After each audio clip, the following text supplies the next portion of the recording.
3 2 1. عمرك يا أميجو صحيت من النوم كده وقلت خلاص أنا اتغيرت؟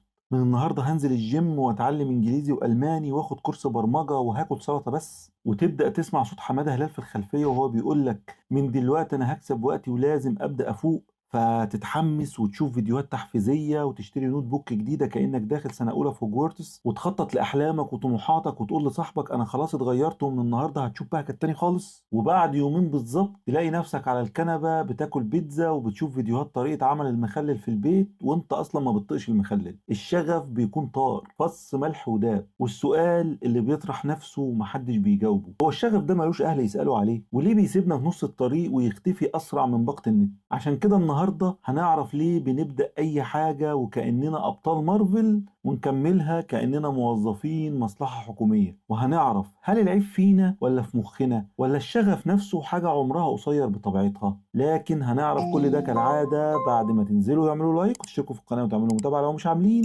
وتطلعوا تاني عشان نبدأ حلقة.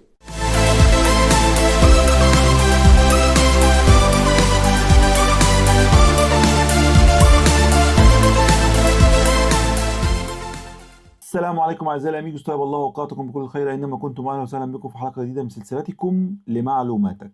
في سنه 1888 في مدينه ارل بفرنسا كان في واحد هناك دقنه حمراء وعينيه فيها نظره تايهه اسمه فينسنت فان جوخ. الراجل ده كان بيصحى كانه شاحن كهرباء ب1000 جنيه يرسم بالعشر ساعات، لدرجه انه في سنه واحده رسم أكتر من 200 لوحة، يعني شغف ملوش آخر. بس فجأة في سنة 1889 البطارية نزلت ل1%. فان جوخ وقف قدام اللوحة، رمى الفرشة وقال لنفسه أنا بعمل كده ليه؟ ما كفاية بقى. الراجل اللي العالم كله بيحلف بلوحاته النهاردة جاله وقت كان بيحس إنه فاشل وشغفه مات. القصة دي مش بتاعت فان جوخ لوحده، دي قصتي وقصتك وقصة كل واحد بدأ كورس إنجليزي ووقف عند حلقة The cat is on the table وما كملش.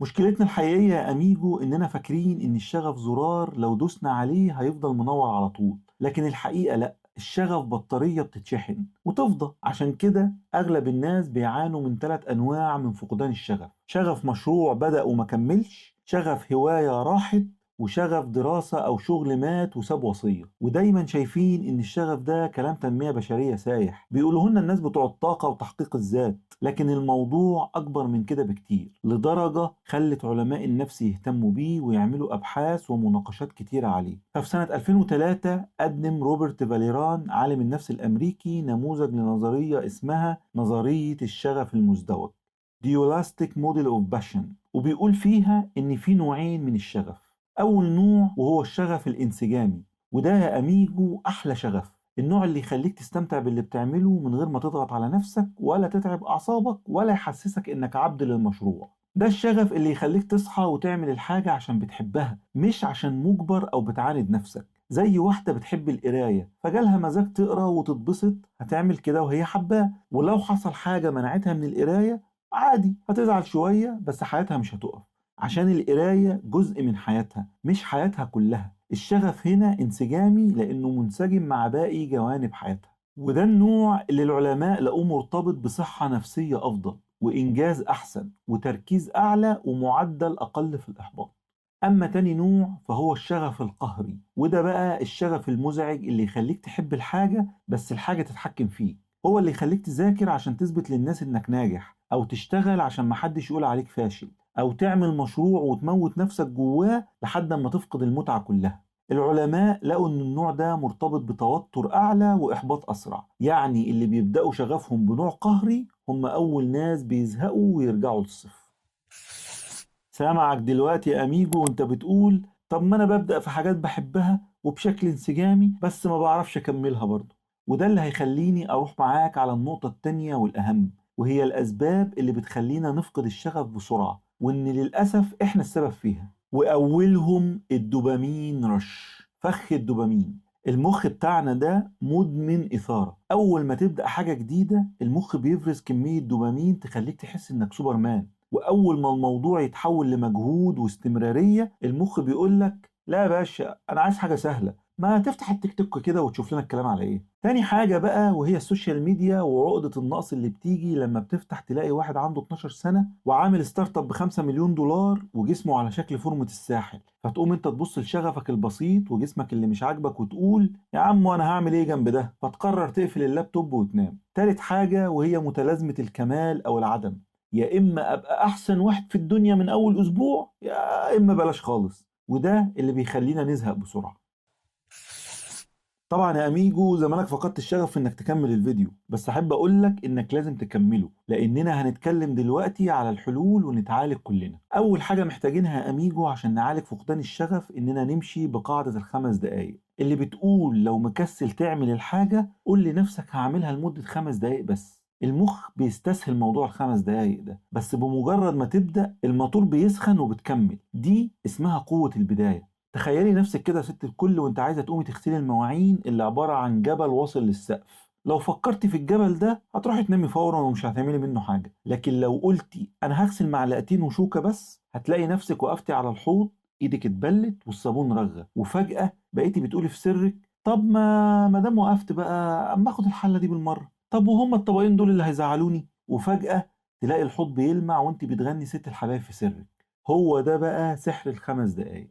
تاني حاجة هي إنك تبطل نحنحة الشغف، ما تستناش تبقى مبسوط عشان تشتغل، اشتغل حتى وانت قرفان، اشتغل وانت تعبان، الشغف بيجي وانت شغال مش قبله. وهضرب لك مثل كده بمحمد صلاح، هل تفتكر انه في الشتاء والساعة 6 الصبح والدنيا بتمطر في انجلترا بيصحى يقول ياه انا عندي شغف رهيب اجري في الطين النهاردة؟ مستحيل. هو مش بيبقى عايز يصحى ولا ينزل من على السرير اصلا، وبيبقى عايز يكمل نوم، بس لازم ينزل لان ده شغله اكل عيشه. عشان كده عامل شغلك او مذاكرتك كانها طابور عيش في عز الحر، انت واقف وقرفان والناس بتزقك، بس مش هتمشي غير لما تاخد العيش.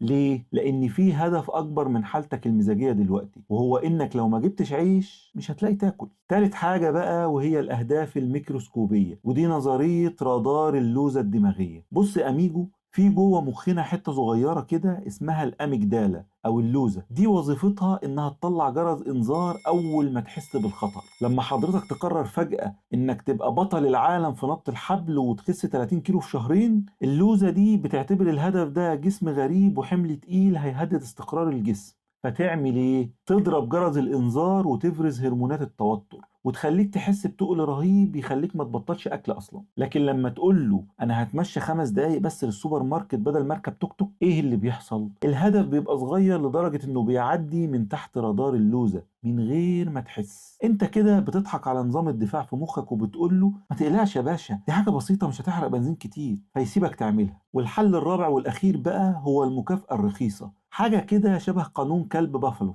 عارفين العالم إيفان بافالوف؟ الراجل ده كان عنده كلب، كل لما كان يجي يأكله يضرب جرس لحد لما الكلب بقى أول ما يسمع الجرس ريقه يجري حتى لو مفيش أكل. إحنا بقى هنعمل كده في مخنا. المخ كائن نفعي جدا بتاع مصلحته، لما بتقول له ذاكر 10 صفحات عشان مستقبلك يبقى باهر، مخك بيقول لك مستقبل ايه يا عم، انا مالي بمستقبلك، انا عايز اتبسط دلوقتي. لكن لما تقول له ذاكر صفحتين وهفتح لك التيك توك 5 دقايق، هنا المخ عينيه بتلمع وبيركز عشان ياخد المكافأة.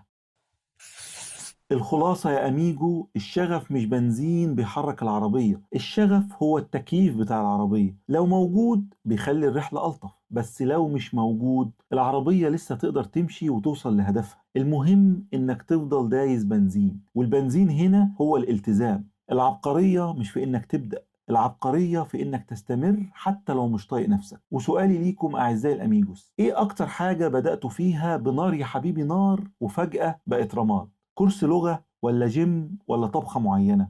احكوا لنا تجاربكم في الكومنتات، يمكن نلاقي حد يشجعنا نرجع تاني. وما تنسوش أعزائي الأميجوس لو الحلقة دي رجعت لكم 1% من شغفكم، ما تنسوش دعمونا باللايك والشير على أوسع نطاق عشان غيركم يستفيد. كان معكم الإستوريادور، ونشوفكم الحلقة الجاية، ده لو ما فقدناش الشغف نعملها.